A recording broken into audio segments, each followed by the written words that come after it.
ورحمة الله وبركاته. إن الحمد لله وحده والصلاة والسلام على رسول الله. أما بعد، أعوذ بالله من الشيطان الرجيم. بسم الله الرحمن الرحيم. فسبح بحمد ربك واستغفر. وعن أم هاني رضي الله عنها أنها ذكرت أنه دخل مكة يوم الفتح فاغتسل في بيتها ثم صلى 8 ركعات. آمنت بالله.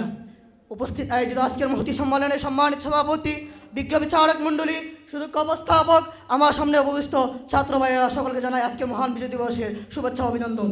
আপনারা জানেন আমাকে একটি বিষয় দেওয়া হয়েছে, সেটা হচ্ছে ইসলাম ও বিজয় দিবস। তৌফিক কামনা করেছি রব্বে কাবার।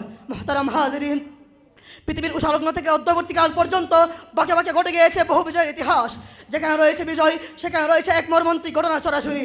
তাই আজকের বিজয় দিবসে মনে পড়ে যায় বাঙালি জাতির সেই সুদীর্ঘ ইতিহাস, যখন পশ্চিমে পাকিস্তানের হায়নাদার বাহিনী ক্ষমতার মস্তদে বসে আমার বাঙালি জাতির প্রতি শুরু করে দিয়েছিল অত্যাচার আর নির্যাতন। তখন এই বাঙালি জাতি পিষ্ট হয়ে 1970 সালে স্বাধীনতা ঘোষণা করে দীর্ঘ 9টি মাস রক্ত দিয়ে, জীবন দিয়ে একাত্তরে এই ভূখণ্ডকে স্বাধীন করেছিল সেই সমস্ত জালেমদের হাত থেকে। মুহতারাম হাজিরিন, যখন এই বছরগুলো আমাদের সামনে এই বিজয় মাস আসে, তখনই মনে পড়ে যায় আমাদের সেই সমস্ত মুক্তিগামী, সেই সমস্ত চেতনাগামী, সেই সমস্ত শহীদদের কথা। তাই তো আমরা বেকুল হয়ে উঠি এদিনকে উদযাপন করতে। মুহতারাম হাজিরিন, আসুন জেনে নেই এদিন উদযাপনে ইসলামের দৃষ্টিভঙ্গি কী। এটাই হলো আজকে আমাদের আলোচনার মূল লক্ষ্য এবং উদ্দেশ্য। মুহতারাম হাজিরিন, যদি আমি তাকাই বিজয় দিবস উদযাপনে ইসলাম কি বলে, ইসলাম আমাকে বলবে তাকাও মক্কা বিজয়ের দিকে, তখন মনে পড়ে যায় হযরত উম্মে হানির হাদিস, যেমনটি ইমাম বুখারী রাহিমাহুল্লাহ সহিহ বুখারীর 4126 নম্বর হাদিসে বলেছেন, আন্নাহা দাখালা মক্কাতা ইয়াউমাল ফাতহি ফাগতাসালা ফি বাইতিহা সুম্মা সাল্লা 8 রাকাআতিন। আল্লাহর পয়গম্বর এই মক্কা বিজয়ের দিন, আল্লাহর পয়গম্বর এদিনে 8 রাকাত নামাজ পড়েছিলেন। শুধু তাই নয়, এই বিজয় দিবস উদযাপনে ইসলামের দৃষ্টিভঙ্গি এখানে সীমাবদ্ধ না।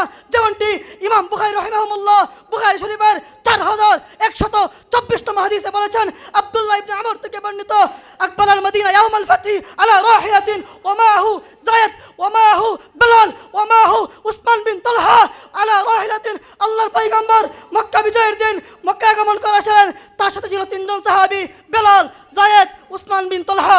উসমান বিন তালহা ছিলেন বাইতুল্লাহ গৃহের চাবিদার হাতে। ফায়াতি বাবা মাফাতিহিল মাসাজিদ।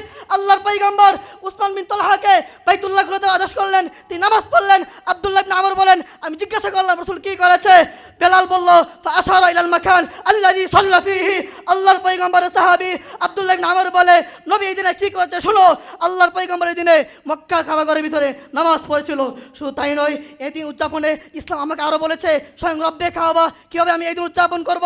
আল্লাহ তাআলা পবিত্র কালামুল্লাহ শরীফে আয়াত নাযিল করে আমাকে কর্মসূচি বলে দিয়েছেন, ফাসাব্বিহ বিহামদি রাব্বিকা ওয়াস্তাগফির। মুহতারাম হাজিরিন, এখানে সীমাবদ্ধ নয় এদিন উদযাপনে ইসলামের দৃষ্টিভঙ্গি, এখানে সীমাবদ্ধ নয়। আল্লাহর পয়গম্বর এই দিনে সমস্ত মূর্তিগুলো ভেঙে দিয়ে তাওহীদ এবং রাসালাতের পতাকা উত্তোলন করেছিলেন।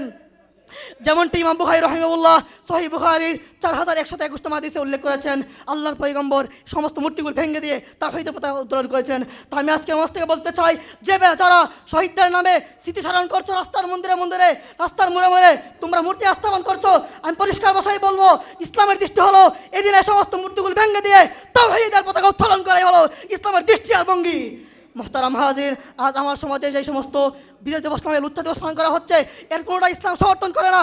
যেমনটি আল্লাহর পয়গম্বর বলেছেন, যে ব্যক্তি ইহুদি খ্রিস্টানদের কালচার অর্জন করবে, আমার সমাজে আজকে বিজয় দিবস নামে পশ্চিমা লাল কুত্তাদের কৃষ্টি কালচার চালু করা হচ্ছে। আজকে আমার সমাজে বিজয় দিবস নামে সেই সমস্ত কৃষ্টি কালচার পশ্চিমা লাল কুত্তাদের নীতি পালন করা হচ্ছে। আল্লাহর পয়গম্বর সেই সমস্ত পশ্চিমা কৃষ্টি কালচার সম্পর্কে আবু দাউদ শরীফের 4031 নম্বর হাদিসে বলেছেন, মান তাশাব্বাহা বিকওমিন ফাহুয়া মিনহুম। মুহতারাম হাজিরিন, আমি পরিশেষে বলতে চাই, যে বিজয় দিবস পালন করতে গিয়ে নারী তার সতীত্ব রক্ষা করতে পারে না, যে বিজয় দিবস উদযাপন করতে গিয়ে পুরুষ তার যৌবন হেফাজত করতে পারে না, সে বিজয় দিবস ইসলাম কোনোদিন সমর্থন করতে পারে না।